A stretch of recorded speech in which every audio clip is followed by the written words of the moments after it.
Seni gördüğüm o günü birden kayırıma hof öyle yetti. Birden tümlük toğanlık gözlerimi kattı. Durmuşum neden oynetti anlamadım, yanında birini gördüm. Şunu anladım, hiç tüymedim, bir yerlere umutlarım gitti. Bağlandım, yanmayla bağlandım, tentillik yalvardım, Allah'ıma alsın canımıydı.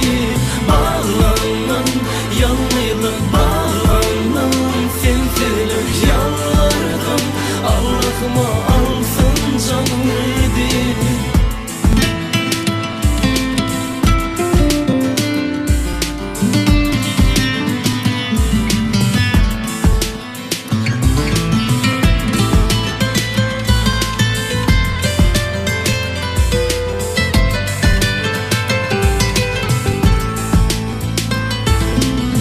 İçimden oylanıp sevip gülleyen bu şerefilime, yanımını yaksa da bu sevgi yalnızdım çekerim. Seni sevim günümden beri dinmeyer gözümden yaşlarım.